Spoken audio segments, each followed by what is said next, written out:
اسد اللہ الغالب غالب على كل غالب علي بن ابي طالب اللهم صل على محمد وعلى اهل بيت الطيبين الطاهرين المعصومين المظلومين ولعنة الله عليهم اجمعين يومنا هذا الى يوم الدين. اما بعد فقد قال الله تبارك وتعالى في كتابه المبين وقوله الحق. بسم الله الرحمن الرحيم. واعبد ربك حتى ياتيك اليقين.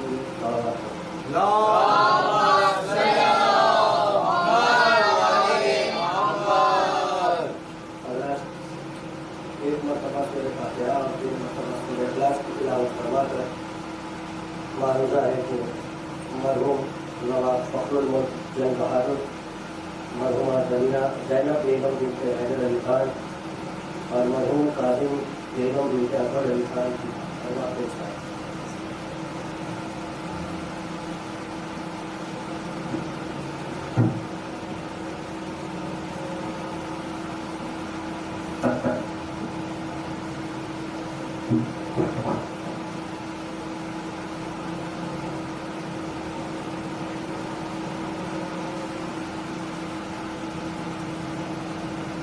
ایک مرتبہ آواز بلند سلوات کرنا.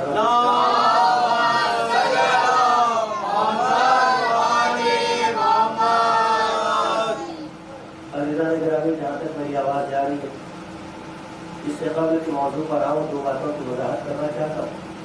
پہلا یہ کہ مجلس بہت جلدی اور مختصر پڑھی جائے گی، لہذا جس موضوع کو آج میں اٹھانے والا ہوں اس موضوع میں ہر ایک جملے پہ وضاحت کرتا ہے، اور ایک ایسا موضوع ہے کہ ایک نہیں 10 اشرے بھی پڑھے جائیں تو کم، مگر پھر بھی نہ میں ہر جملے کی وضاحت کروں گا، نہ ہر لفظ کی وضاحت کروں گا، نہ ہر لفظ اور جملے کے نتائج دوں گا.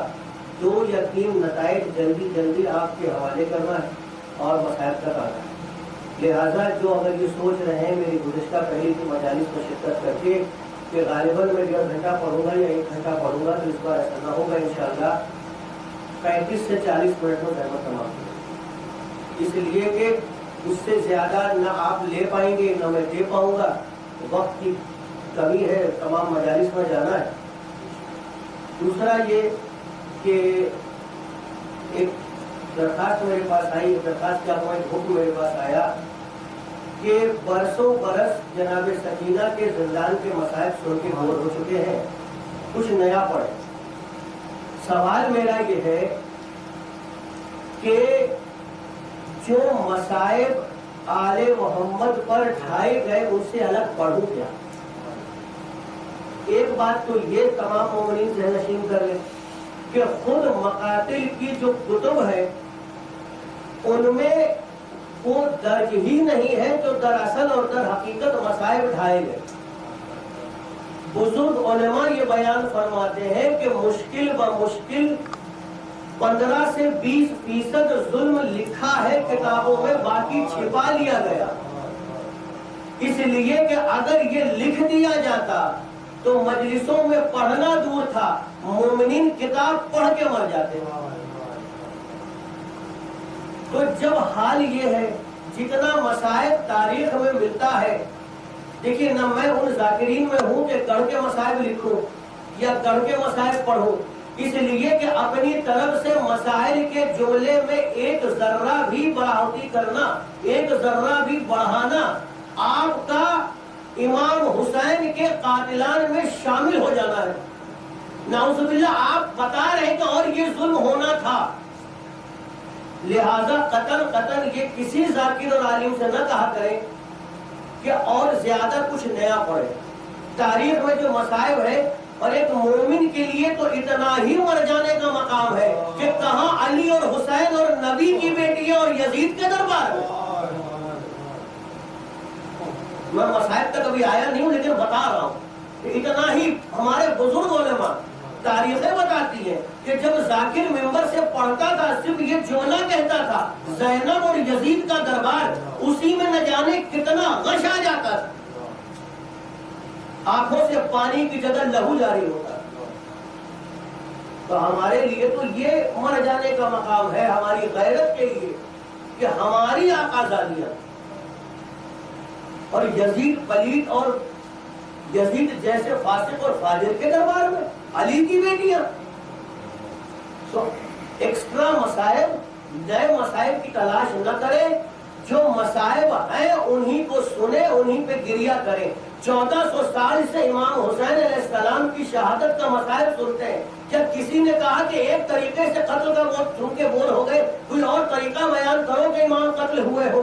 1400 سال گزر گئے، امام کا وہی قتل ہم پڑھتے ہیں، امام کی وہی شہادت پڑھتے ہیں، وہی شمر کا کن خنجر پڑھتے ہیں، وہی 13 ضربتیں پڑھتے ہیں. کیوں نہیں بور ہو جاتے؟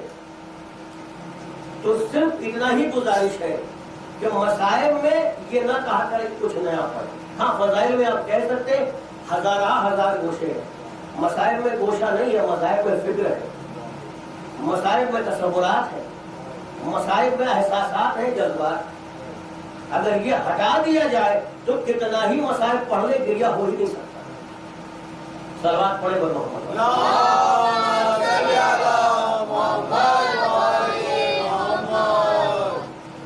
میں نے سورہ ہجر جو قرآن مجید کا 15واں سورہ ہے اس کی آخری آیت نمبر 99 کی تلاوت کا شرف حاصل کیا، جس میں شان رب العزت ہو رہا ہے کہ وَعْبُدْ رَبَّكَ حَتَّى يَأْتِيكَ الْيَقِينُ، اور اس وقت تک بندگی پروردگار میں مصروف رہیے جب تک موت نہ آ جائے.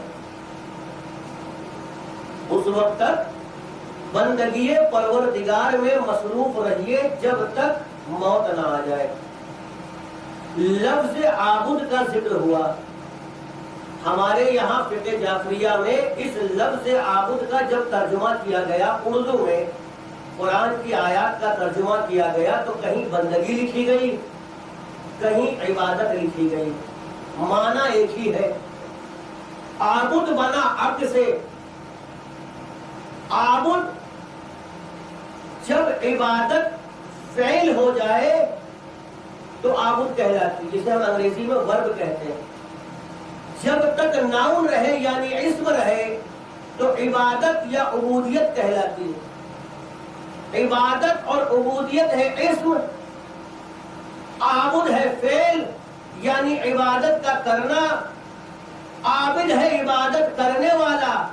عابد عبادت اور عبدیت کا عبودیت کا جو تعلق ہے وہ ہے معبود سے. عبادت اور عبودیت معبود کی. عابد یعنی عبادت ہو رہی ہے معبود کی، کر رہا ہے عابد.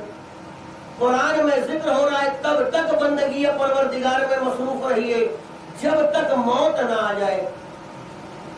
تو اب سوال یہ پیدا ہوتا ہے کس طریقے کی بندگی؟ آیا کیونکہ میں بہت آسان کر کے بچوں کے لیے پڑھ رہا ہوں، بہت سارے ایسے نقطے ہیں کہ میں ان چیزوں کو چھوڑ کر کے پڑھ رہا ہوں، ورنہ فقط عبودیت عبادت اور عابد میں ہی اگر میں چاہوں تو 5 مجلسیں ہو جائیں. یہی اتنا وسیع نقطہ ہے کہ اسے سمجھانے کے لیے 5 مجلسیں چاہیے منیمم، مگر میں چھوڑ چکا. بس آ گیا موضوع پر کہ جب قرآن میں حکم آیا کہ اپنی زندگی کو، اپنے آپ کو بندگی پروردگار میں اپنی زندگی گزار دو، کب تک؟ جب تک موت نہ آ جائے. یعنی پوری زندگی پروردگار کی بندگی میں گزارنا ہے. تو پھر فلسفہ بندگی سمجھنا بھی تو ضروری ہے، فلسفہ عبادت سمجھنا بھی تو ضروری ہے. آیا یہ عبادت فقط نماز کا نام ہے؟ آیا یہ عبادت فقط روزے کا نام ہے؟ خمس و زکوٰۃ ادا کرنے کا نام ہے؟ حج و زیارات پہ جانے کا نام ہے؟ عزاداری سرکار شہید و شہدا کا نام ہے؟ یا امر بالمعروف نہی عن المنکر کا نام ہے؟ یا تولا اور تبرہ کا نام ہے؟ یہ تمام وہ فعل ہیں جب کیے جائیں تو کہا جاتا ہے کہ عبادت ہو رہی ہے، لیکن فعل کو سمجھنے کے لیے اسم کا سمجھنا ضروری ہے. جب تک اسم کا فلسفہ نہ سمجھ میں آئے گا فعل سمجھ میں نہیں آئے گا.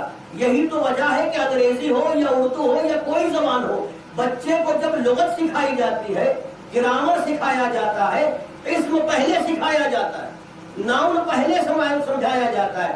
جب ناؤن سمجھ میں آ جاتا ہے تو ورب سمجھ میں آتا ہے. جب تک ناؤن نہیں سمجھ میں آتا ورب نہیں سمجھ میں آتا. یہی تو وجہ ہے کہ پہلے علی کو پہچانوایا پھر ولایت کا اعلان کیا. تب پہلے اسم کو سمجھو پھر فعل پر آمادہ ہو جانا. صلوات پڑھے پر محمد.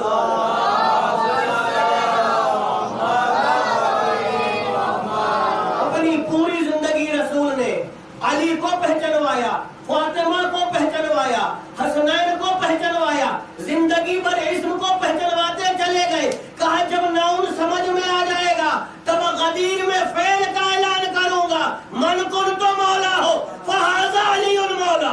صلوات پڑھے پر محمد.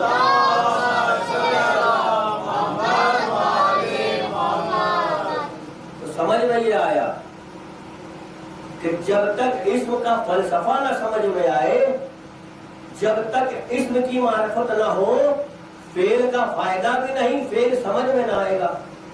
جنہیں علی سمجھ میں نہیں آئے وہی رسول کے بعد علی سے غافل ہو گئے. اس میں علی کا گیا کچھ نہیں، انہیں ملا کچھ نہیں. جملہ کہہ رہا ہوں. تو اس وجہ سے اسم کو سمجھنا ضروری ہے. اور اسی اسم کو سمجھانے کے لیے میرا جو موضوع ہے وہ ہے حدیث عنوان بصری. چھٹے امام کے زمانے میں ایک شخص گزرے ہیں جن کا نام ہے عنوان بصری. یہ حدیث ہے بہت بڑی، مگر اسے میں آج مکمل نہیں کروں گا. ایک گوشہ آج ذکر کروں گا، دوسرا حصہ اس کا انشاءاللہ 28 سفر کی مجلس اسی مقام پر اگر زندہ رہا تو خطاب کرنی ہے. اس وقت باقی کا گوشہ آپ کے سامنے رکھوں گا کیونکہ وقت کی کمی ہے، بس مختصر ہی پڑھوں گا. حدیث عنوان بصری یہ وہ حدیث ہے جو ہر شیعہ کو، نوجوان ہو، بچہ ہو، بوڑھا ہو، پڑھنا چاہیے. اس حدیث میں فلسفہ عبودیت اور فلسفہ علم موجود، اور کوئی شیعہ ایسا نہیں، کوئی مومن ایسا نہیں جو یہ کہہ دے کہ وہ عبودیت سے مبرہ ہے یا علم سے مبرہ ہے. نہ جاہل شیعہ ہو سکتا ہے، نہ غیر عابد شیعہ ہو سکتا ہے. شیعہ ہونے کی شرط یہ ہے عابد بھی ہو، عالم بھی ہو. ورنہ حدیثیں بھری پڑی ہے جو میں آج بیان نہیں کر سکتا، جس میں معصومین کا یہ ارشاد بارہا آتا رہا ہے کہ میرا شیعہ نہ جاہل ہو سکتا ہے، نہ پروردگار کا نافرمان ہو سکتا ہے. شیعہ ہوتا ہی وہی ہے جو بندگی پروردگار میں زندگی گزارے. شیعہ ہوتا ہی وہی ہے جو عالم ہو. صلوات پڑھے پر محمد.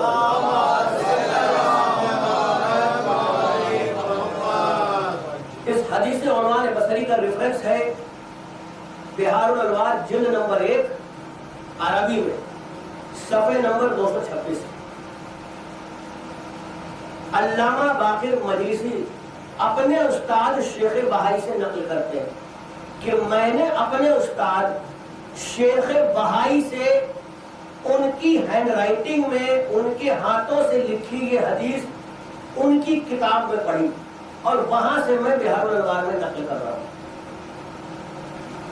اور شیخ بہائی کا اپنا رجال کا سلسلہ ہے جو جا کے عنوان بصری سے ملتا ہے. وہ بھی میں بیان نہیں کروں گا، وقت چلا جائے گا ان چیزوں میں، لیکن پورا سلسلہ ہے.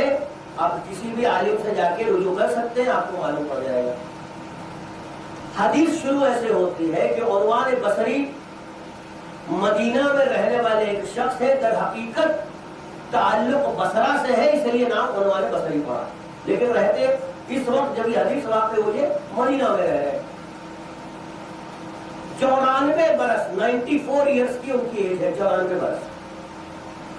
اور اب تک یہ اہل تسنن حضرات کے امام مالک ابن انس سے علم حاصل کرتے تھے، ان کے دروس میں جاتے تھے. جب چھٹے امام جعفر صادق علیہ السلام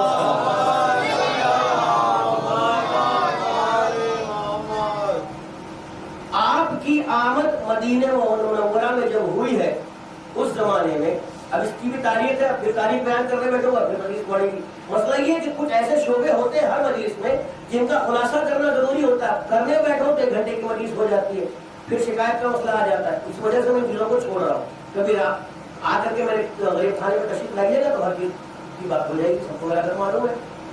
تو اس زمانے میں جب مدینہ منورہ میں چھٹے امام جب حاضر ہوئے، جب پہنچے، تو عنوان بصری کہتے ہیں کہ مجھے اشتیاق ہوا کہ میں امام کی بارگاہ میں جاؤں اور امام سے علم حاصل کروں، اس لیے کہ انہوں نے مدینے میں داخل ہوتے ہوئے امام جعفر صادق علیہ السلام کی شخصیت کو دیکھا تھا.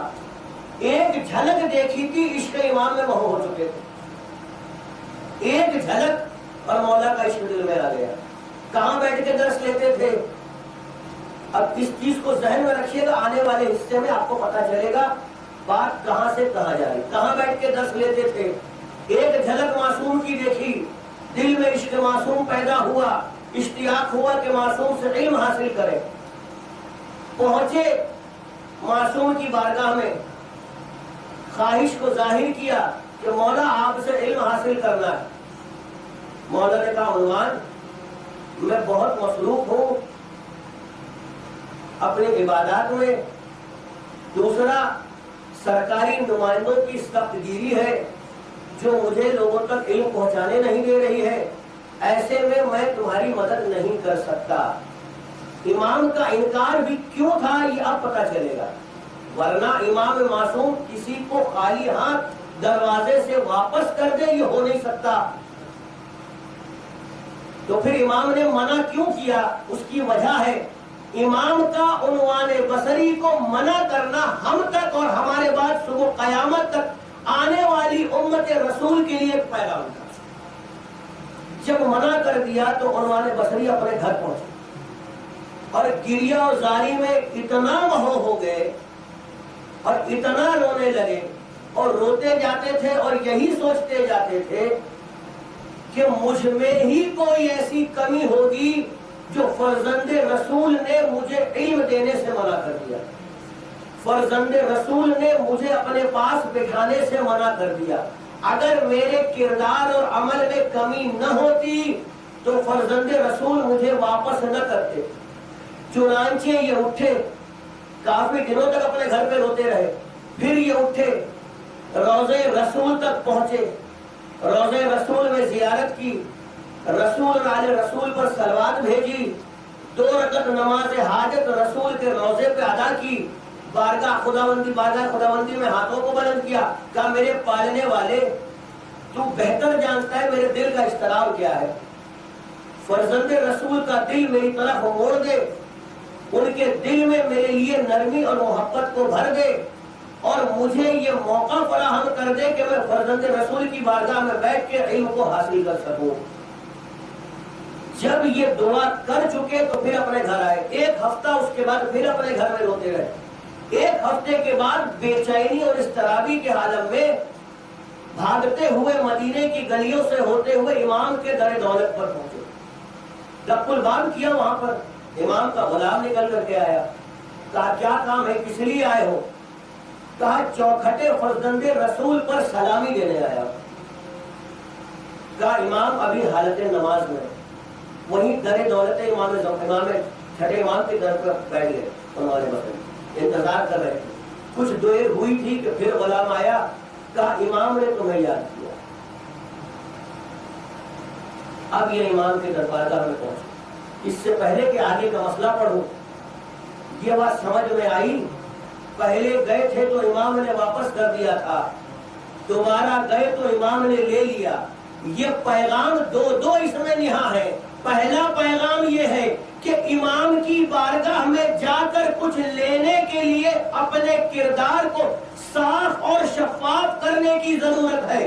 دوسرا یہ کہ کردار صاف اور شفاف ہو ہی تب سکتا ہے جب حجت خدا کو توسل بنا لو. انہوں نے رسول کو توسل بنایا، ذریعہ بنایا تو امام نے قبول کر لیا. اب آج کے زمانے میں امت رسول اگر رسول اور آل رسول کو ذریعہ بنائے گی تو زمانے کی حجت بھی قبول کرے گی، خدا بھی قبول کرے گا. جو ذریعہ نہ بنائے گا نہ دعا قبول ہوگی، نہ دنیا نہ آخرت. شاباش پڑھے پر محمد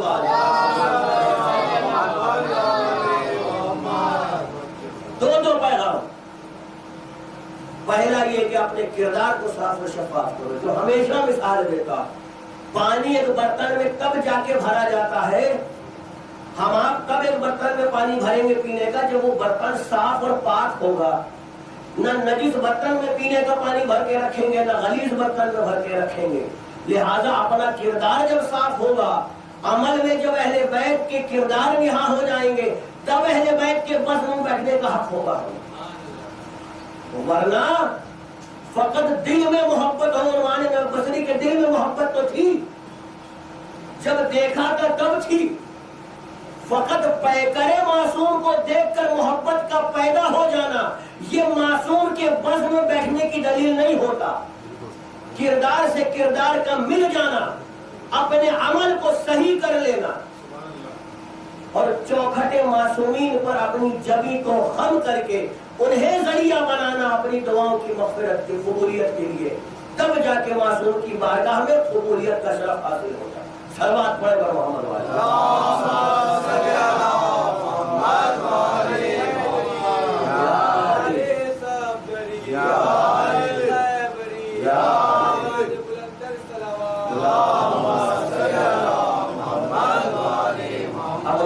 کہتے ہیں کہ میں بیٹھ گیا. بیٹھنے کے بعد کچھ دیر تک صرف امام کو دیکھتا رہا, سلام کیا, امام نے جواب دیا, اس کے بعد میں صرف امام کو دیکھتا رہا.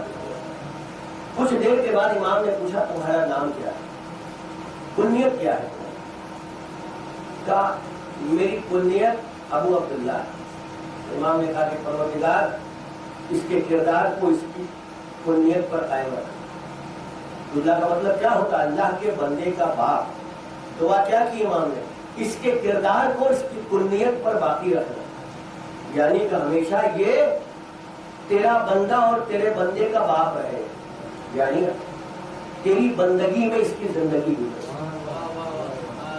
پہلی دعا امام کی تھی کہ پروردگار اسے اپنی بندگی پر قائم رکھنا. ہے جملے کو آسان کر دو اپنے بچوں کے لیے, نوجوانوں کے لیے, بندگی پروردگار کی دعا دی. پھر کہا کہ عنوان کیا چاہتے ہو؟ کہا مولا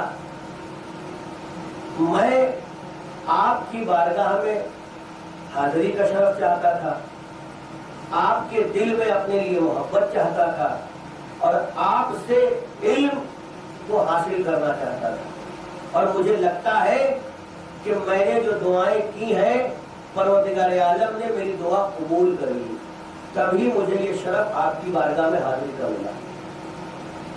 مولا نے کہا عنوان علم کسی کے حاصل کرنے سے, اب یہاں سے سنیے عنوان, علم کسی کے حاصل کرنے سے, کسی کے سیکھنے سے یا کسی کے سکھانے سے نہیں آتا. علم وہ نور ہے جو خدا اس کے دل میں ڈالتا ہے جسے ہدایت دینا چاہتا. جملہ ہے میرے مولا کا, علم وہ نور ہے جو خدا اس کے دل میں ڈالتا ہے جس کی ہدایت کرنا چاہے. معلوم کیا ہوا؟ علم کا مطلب MBA, MBBS, انجینئرنگ یہ نہیں ہوتا. ہدایت پروردگار تب ملتی ہے جب انسان بندگی پروردگار کے فلسفے کو سمجھ جائے, توحید اور رسالت اور ولایت کو سمجھ جائے, اور یہ سمجھ کر لا الہ الا اللہ محمد رسول اللہ علی ولی اللہ کا کلمہ پڑھنے لگ جائے, فرامین علی ابن ابی طالب پر عمل کرنے لگ جائے, تب اسے ہدایت یافتہ کہتے ہیں. اب کوئی اگر MBBS نہ دکھے, کوئی MBA کی ڈگری لیے ہوئے نہ دکھے, مگر علی کے فرامین پر عمل کر رہا ہے تو وہ عالم ہوگا. کوئی MBA کی ڈگری لے کر اگر مغربی بخار لیے پھر رہا ہے تو وہ جاہل کہلائے گا میرے امام کی نظروں میں. صلوات پڑھے پر محمد والے.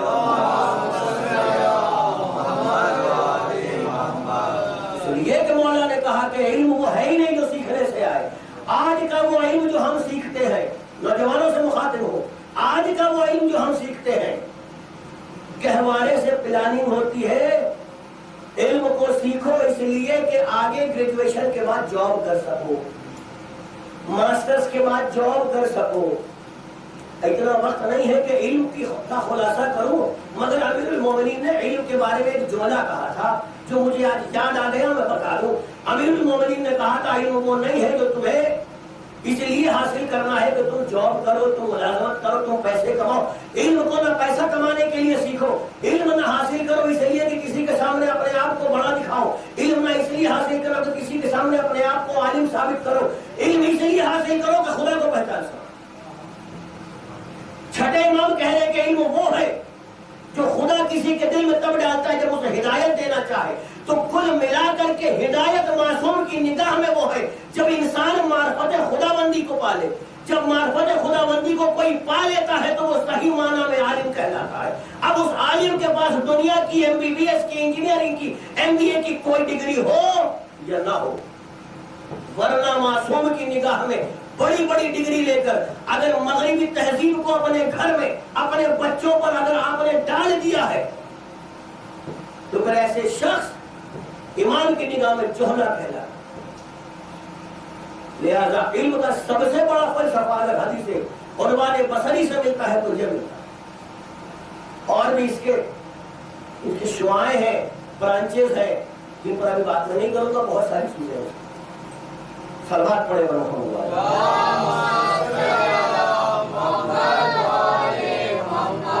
پوچھا مولا پھر علم حاصل کیسے کرا؟ کہا بندگی پروردگار کو پہچان لو اور خود کو پروردگار کی بندگی پر گامزن کر دو, اسی سے دعا کرو, وہی تمہیں علم حاصل کرنے میں مدد کرے گا. بالکل آسان کر کے جملہ اپنے بچوں کے لیے پڑھ رہا ہوں. کہا مولا فلسفہ بندگی کو سمجھا دیجیے, حقیقت بندگی کو سمجھا دیجیے, بندگی ہوتی کیا ہے, حاصل کیسے کرے. بس عزیزوں یہیں پر 3 چیزیں جو مولا نے فلسفہ بندگی کے بارے میں بتائی ہے میں یہ بتاؤں گا اور یہاں سے رکھتے مسائل زیادہ سہمت ہو گئی. کہا عنوان حقیقت بندگی 3 چیزوں میں, ثلاث اشیاء.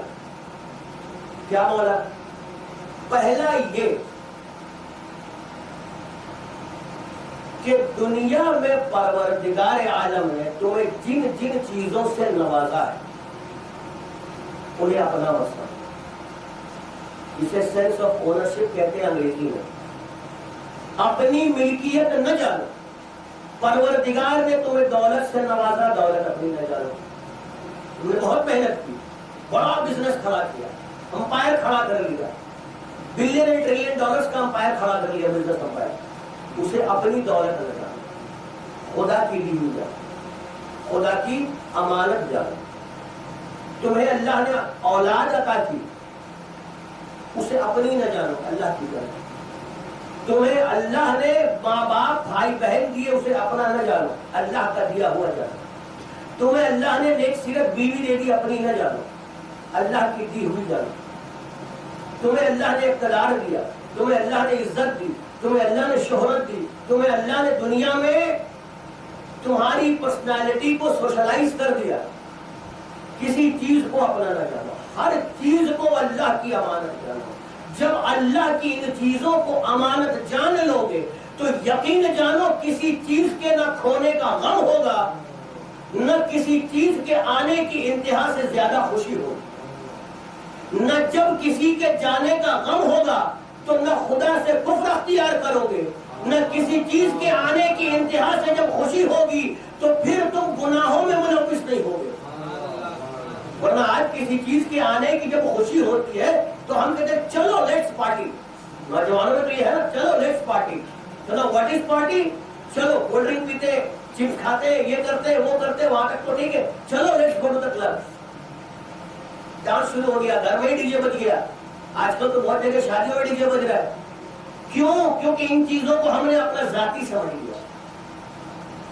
جب تک ان چیزوں کو اپنا ذاتی سمجھیں گے, ہماری دولت, ہمارا رتبہ, ہمارا مقام, ہمارا اقتدار, ہماری اولاد, ہماری بیوی, تب تک ہم ان چیزوں کو کرتے رہیں گے.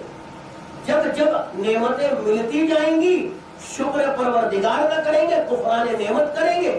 جب چھینتی جائے گی تو اسی سے شکوا کرے گا تو نے چھین لیا, اب اسی سے نا امید ہو جائیں گے, کفر اختیار کر لیں گے.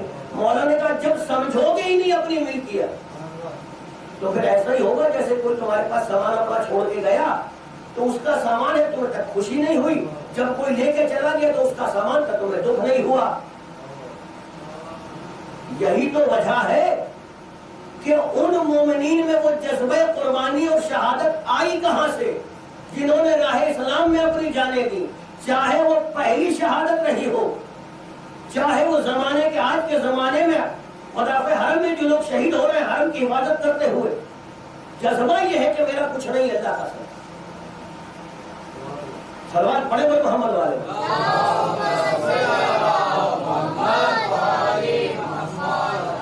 جب تک یہ جذبہ نہ پیدا ہوگا کہ سب اللہ کا ہے، میرا کچھ نہیں ہے، کچھ نہیں ہوتا۔ کا دوسرا والا کا دوسری چیز یہ ہے عنوان کہ کبھی اپنے آپ سے کسی چیز کا منصوبہ نہ بنا۔ بچوں کے لیے آسان کر کے کہہ دوں، don't plan anything from yourself, اور ایزی کر کے کہہ دوں don't get into future planning. Future planning میں ڈرائی ہو، اپنے حال کو جیو، حال بہتر ہوگا تو مستقبل اپنے آپ بہتر ہو جائے گا۔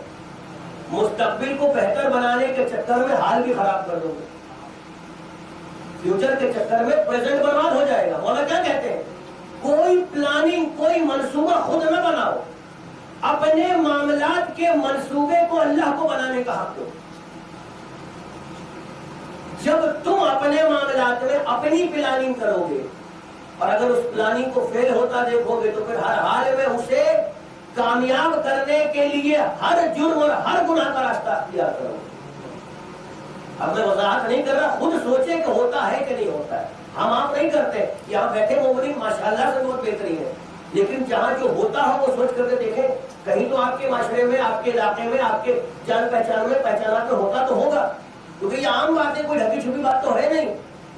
جب ہم اپنے آپ سے اپنی پلاننگ کریں گے، جو مثال کے طور پر میرا بیٹا، اس کو ہم یہ پڑھا دیں، اس کے میں آگے اس کا یہ مستقبل بنا دیں، پھر اس کی شادی بیٹی نوکری سے کر دیں، پھر یہ کر دیں، پھر وہ کر دیں۔ اب ہم نے اپنی پلاننگ سیٹ کر لی، ہو سکتا ہے اپنے رشتے دار میں کوئی ایسی بچی ہم کو نظر آ گئی جو میرے بیٹے کے لیے مجھے لگا اچھی ہے، ہم نے اس ذہن میں بیٹھا لیا۔ اب بڑے ہونے کے بعد مثال کے طور پہ اس کا عقد اس کے والد کہیں اور کرنا چاہتے ہیں، میں چاہتا ہوں میرے بیٹے سے ہو تو اب میں گناہ کا کیا راستہ اختیار کروں گا؟ اس بچی کو ہر جگہ بدنام کراؤں گا تاکہ اس کا رشتہ کہیں اور نہ ہو، آخر میں میری جھولی میں آئے میرے بچے کے لیے۔ ہوتا ہے یہ، سیاستیں کتنی کھیلی جاتی ہو۔ امام کیا کہتے ہیں؟ کسی چیز کے لیے اپنی پلاننگ نہ کرو، اپنے ہر معاملے کی پلاننگ کو اللہ کے اوپر چھوڑ دو۔ جب ایسا کرو گے تو کبھی گناہ کی طرف تم راغب نہ ہو، کبھی اگر جانا بھی چاہو گے تو پروردگار تمہیں روک لے گا۔ یہ تھی دو چیزیں۔ صلوات پڑھے گا محمد والے۔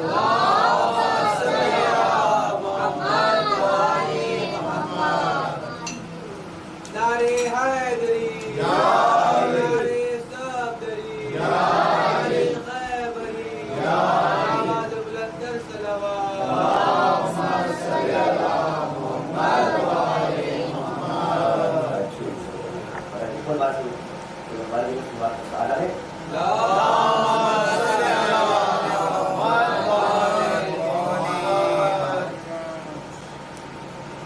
تیسری چیز امام نے کہا کہ عنوان،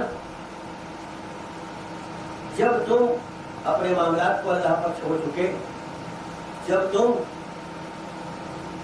اپنی ہر چیز کو اللہ کا جان چکے، تو اب اپنی زندگی کو فقط اس عمل میں خرچ کرو جس کا اللہ نے حکم دیا، اور ان چیزوں سے اجتناب کرو جس سے اللہ نے رکنے کا حکم دیا۔ آسان زبان میں واجبات پر ساری زندگی عمل کرتے رہو، محرمات سے ساری زندگی بچتے رہو۔ سرمایہ زندگی کا بتایا امام نے کہ پہلا کام یہ کرو۔ وعلیکم السلام ورحمۃ اللہ، صلوات پڑھو۔ پہلا کام یہ کرو کہ اپنے ساری ملکیت اللہ کی سمجھو، جو نعمت اللہ نے دی ہو وہ اللہ کی سمجھو، خود کی نہ سمجھو۔ جب یہ سمجھو گے نہ آنے کی خوشی ایکسٹرا ہوگی، نہ جانے کا غم ہوگا، لہذا گناہوں میں ملوث ہو ہی نہ پاؤ گے۔ دوسرا، اپنے معاملات کے پلاننگ خود مت کرو، ہر چیز اللہ پہ چھوڑ دو۔ انشاءاللہ کا لفظ اسی لیے ہمارے یہاں ہے کہ جب بھی ہم یہ کہیں کہ کل جانا ہے، ہماری پلاننگ نہ ہو، کل جانا ہے علی بھائی کا انشاءاللہ، جب اللہ پر چھوڑ دیں گے تو اب اگر بہتر ہوگا تو اللہ اس کام کو کرنے میں ہماری مدد کرے گا، اگر ہمارے حق میں برا ہوگا تو وہ کام نہ ہوگا۔ جب نہ ہوگا، اللہ پر چھوڑا تھا تو اب ہم نہ گناہ کریں گے، نہ برا مانیں گے، نہ تکلیف ہوگی۔ اللہ پر مستحکم یقین ہوگا کہ اگر نہیں ہوا تو اس میں خدا کی کوئی رضا نہیں، ورنہ اگر ہم اپنی پلاننگ کریں گے اور خدا کو اپنی پلاننگ سے دور رکھیں گے تو پھر اس پلاننگ کو چاہے اچھی ہو یا بری ہو، ہمارے لیے ہر حال میں مکمل کرنے کے لیے ہر گناہ کا راستہ اختیار کرو۔ پر جب یہ کر لو، اپنی زندگی کو، اب تیسرا ہے فلسفہ عبودیت، کہ اپنی زندگی کو، ساری زندگی کو خدا کے حکم پر گزارو، جن چیزوں کو بجا لانے کا حکم دیا ان پر عمل کرو، جن سے رکنے کا حکم دیا انہیں چھوڑ دو۔ یہ تین فلسفے عبودیت چھٹے امام نے بتایا۔ اگر ہر مومن اس فلسفے عبودیت پر کھڑا اتر جائے تو پوری ذمہ داری سے منبر رسول سے کہتا ہوں کہ نہ صرف وہ امام کو راضی کر دے گا، قربت الہی بھی حاصل کر لے گا، اور جب قربت الہی حاصل ہو جائے، جب قربت حجت خدا حاصل ہو جائے تو یہ بتائیے اس شخص کو کوئی زیر کر سکتا ہے؟ تبھی چھٹے امام نے اسے کنکلوڈ کیا۔ پہلا حصہ ہے کنکلوڈ کیسے کیا؟ چھٹے امام نے کہا کہ عنوان، جب ان تین چیزوں پر عمل کر لو گے اور عبودیت کے ان تین فلسفوں کو سمجھ کر ان پر عمل کر لو گے تو یاد رکھنا، یہ دنیا ہو، دنیا والے ہو، تمہارے دشمن ہو، چاہے اللہ کی کوئی مخلوق ہو، تمہارا کچھ بگاڑ نہیں سکتی، تمہیں نقصان پہنچا نہیں سکتی۔ یہ امام کا جملہ ہے، فقط شرط یہ ہے کہ جس طریقے سے امام نے بیان کیا ہے ہمارے لیے ضروری ہے اسی طریقے سے عمل کریں، اسی عقیدے سے عمل کریں، امام پر اسی مستحکم یقین سے عمل کریں۔ جب عمل کر لیں گے تو پھر جو امام نے کہا کوئی بھی ہو دنیا میں، دشمن ہو، کوئی بھی مخلوق ہو، دنیا کا کوئی بھی ہو، آپ کا کوئی نقصان نہیں کر سکتا۔ یہ امام کا جملہ ہے، یہ امام کی ضمانت ہے، اور جس بات کی ضمانت معصوم لے لے اس بات سے کون آپ کو پھیر سکتا ہے؟ یہ عقیدہ ہونا چاہیے بات۔ صلوات پڑھے پر محمد والے۔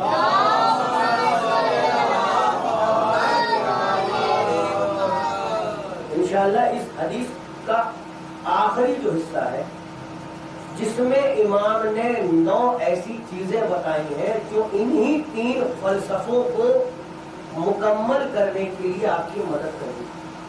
تین کر کے سیٹ 9 چیزیں ہیں، 3 چیزیں ایک کیٹیگری میں ہے، 3 چیزیں ایک کیٹیگری میں ہے، اور 3 چیزیں ایک کیٹیگری میں ہیں۔ ان 9 چیزوں پر ہمارے انسان میں بہت چھوٹی چھوٹی چیزیں ہیں، ہمارے آپ کے لیے تو مشکل نہیں ہے عمل کرنا، بشرطے امام کا قول سمجھ کر، امام کا حکم سمجھ کر، اس لیے کہ یہ تو حاشیہ کا عقیدہ ہونا چاہیے کہ امام کے جملے دہل اقدس سے نکلا ہوا جملہ وہ یہ نہ بھی کہے کہ نقی حسین تم پر میرا حکم ہے، صرف کہہ دے نقی میری جوتی اٹھاؤ تو نقی پر واجب ہے کہ امام کی جوتی اٹھائے، نہ اٹھائے تو لعنت ہے۔ پھر تو امام کے دہل اقدس سے نکلا ہوا ہر جملہ ہمارے لیے حکم ہے، تو اگر اسے حکم امام سمجھ کر عمل کر لیں ہم۔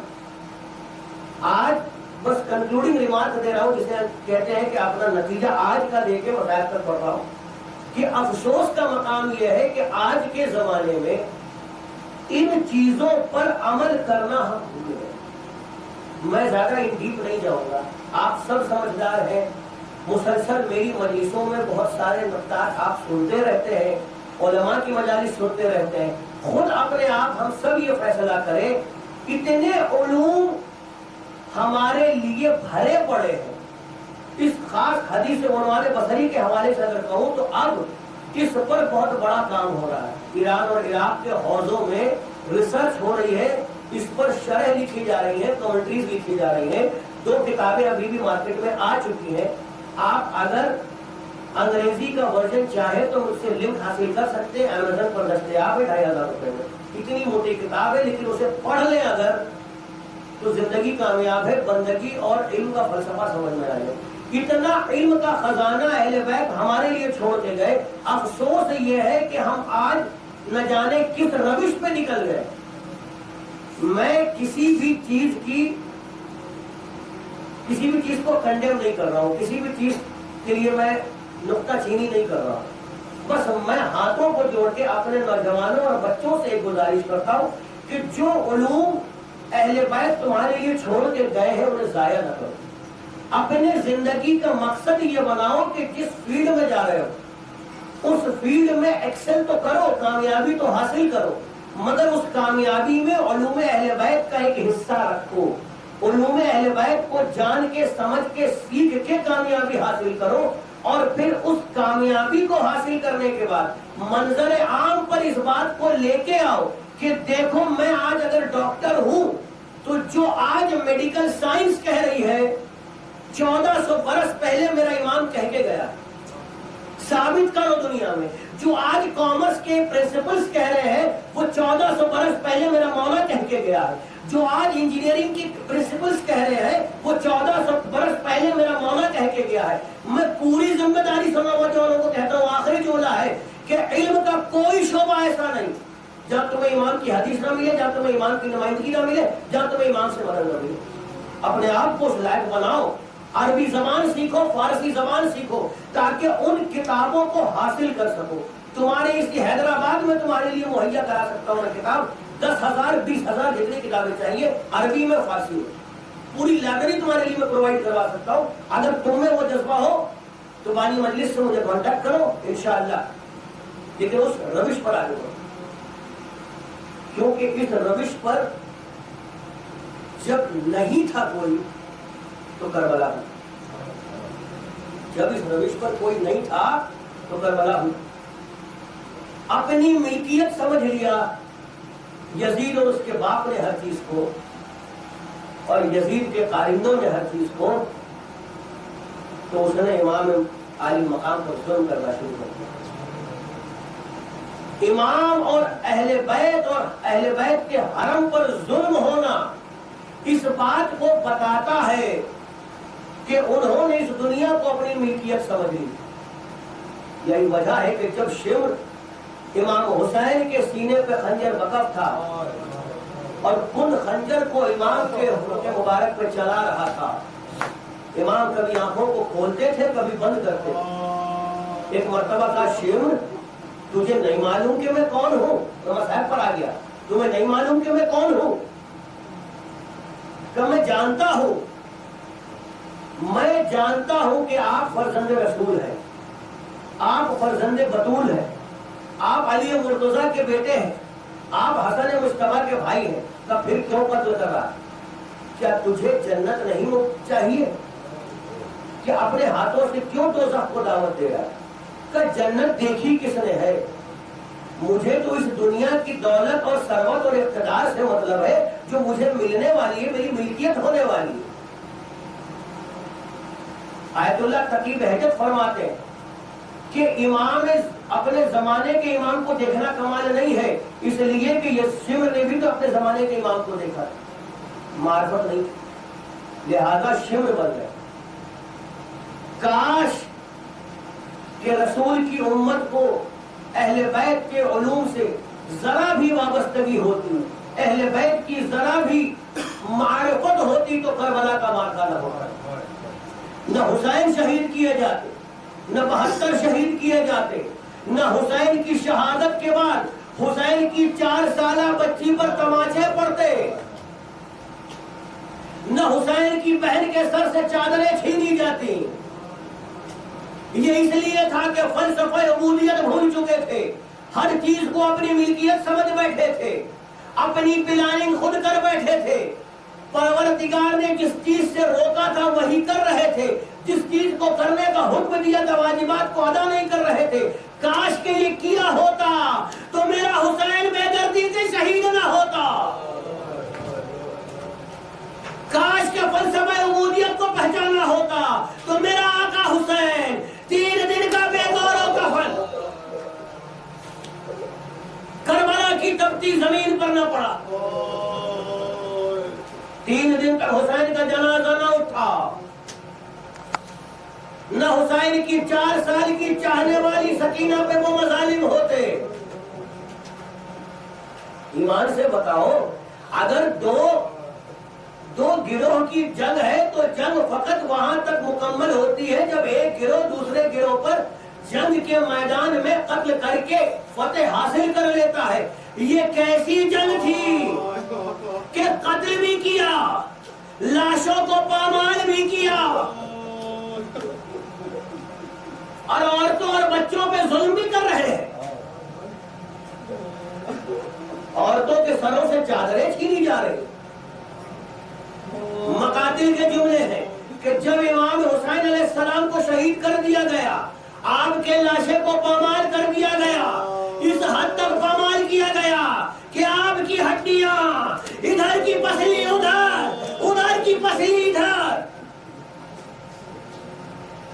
آپ کے جسم مبارک سے اشیاء لوٹ لیے گئے، اس مقام تک لوٹے گئے کہ جب سب لٹ گئے اور انگوٹھی باقی رہ گئی تو انگوٹھی کو لوٹنے کے لیے جب شقی آگے بڑھا، انگوٹھی انگلی سے نہ اترتی تھی، انگلی کو کاٹا گیا۔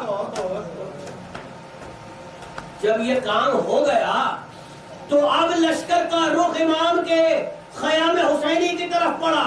لشکر شمر اور پسر سال امام حسین کے خیموں کی طرف بڑھا، ہاتھوں میں جلتی ہوئی مشالیں ہیں، خیموں میں آگ لگنا شروع ہو گئی۔ حمید ابن مسلم بتاتا ہے کہ میں نے اپنی آنکھوں سے دیکھا، ایک خیمے میں آگ لگی ہوئی تھی، میں نے دیکھا کہ اس جلتے ہوئے خیمے سے ایک بی بی باہر نکلی جس کے سر پہ چادر نہیں تھی، جس کے کان کٹے ہوئے تھے، کانوں سے تازہ خون جاری تھا، ایسا لگتا تھا کہ کانوں سے کسی نے گوشوارے چھینے ہیں،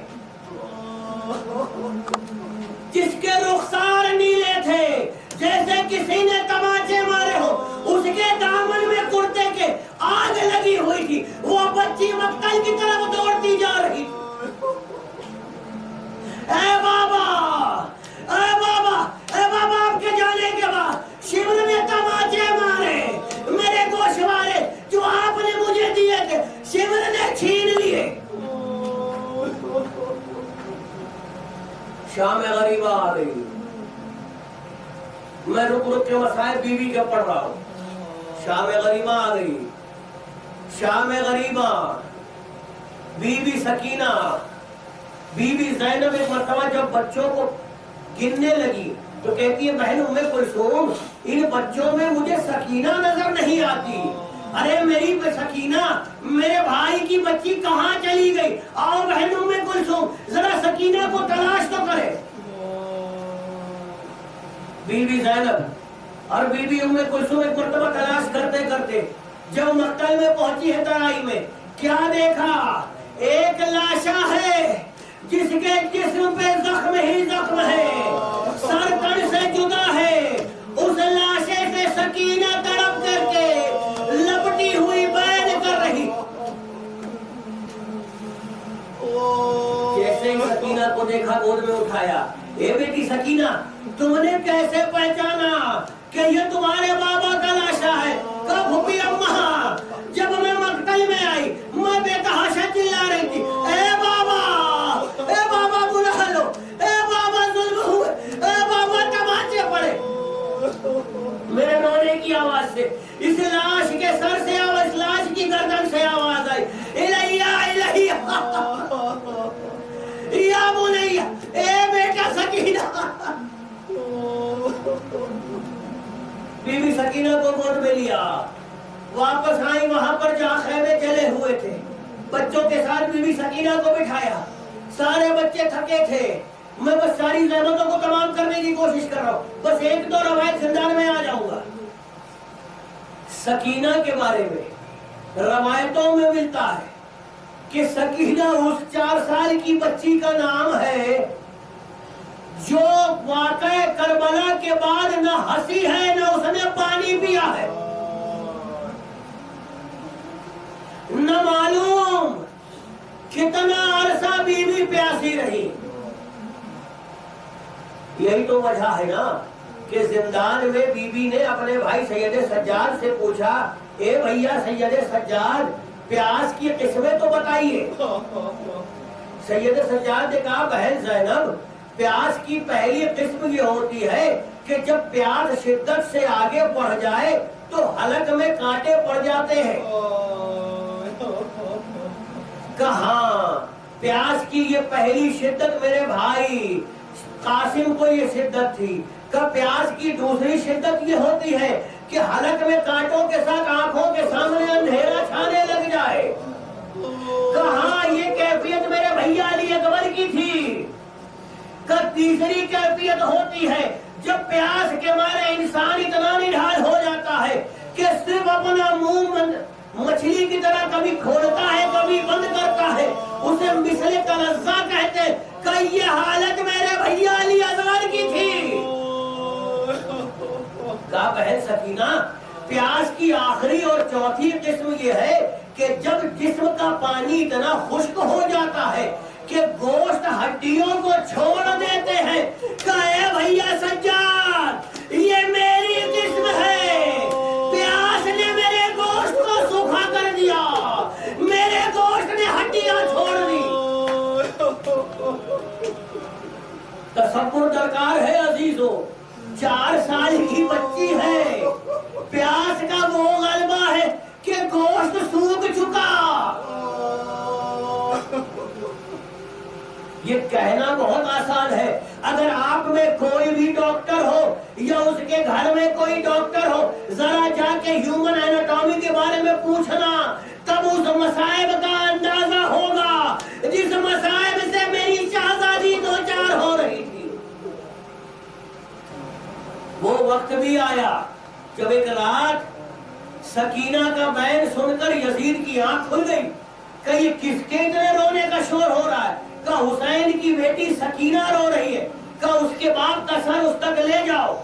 سکینہ زندان میں رو رہی تھی، ایک مرتبہ کسی کو آتے دیکھا، کش میں کوئی سامان دیکھا، کہ مجھے کھانا نہیں چاہیے۔ لانے والے نے کش سے رومال ہٹایا، اب جو اپنے بابا کا سر دیکھا، دوڑ کے بابا کا سر اپنی گود میں لیا، آغوش میں لے کے رخسارے سے رخسارہ ملایا، کس کے اپنی آغوش میں لیا، اے بابا تمہارے بنا زندگی برباد ہے، اے بابا مجھے بلا لو۔ اتنا گریہ کیا کہ بی بی سکینہ کی آواز سن کر تمام عورتیں پہنچ گئی بی بی سکینہ کے پاس، سب نے ایک حلقہ بنایا، درمیان میں بی بی سکینہ کھڑی رو رہی ہے۔ ایک مرتبہ روتے روتے خاموش ہو گئے، خاموش ہو کر کے زمین پر گر پڑی۔ آگے بڑھ کے بی بی زینب نے جب پکڑا، ہاتھ کو دیکھا، نبض کو ٹٹولا، انا للہ و انا الیہ راجعون، سکینہ اپنے بابا کے پاس چلی گئی۔ اے سید سجاد، سید سجاد آئے، اپنی بہن کو اپنے ہاتھوں پر بلند کیا، اے سکینہ زندان میں تیرا بھائی، تیرے کفن دفن کا انتظام کیسے کرے؟ اسی زندان میں سجاد نے ایک قبر بنائی، ابھی قبر کا کھودنا تھا، 2 ہاتھ نمودار ہوئے، اے سید سجاد لا میری امانت مجھے دے دے۔ سکینہ کا لاشا سے سپرد خاک کیا، سید سجاد وہی بیٹھ گئے، اے بہن سکینہ۔ بس آخری جملہ، آپ بہت رو چکے، آخری جملہ۔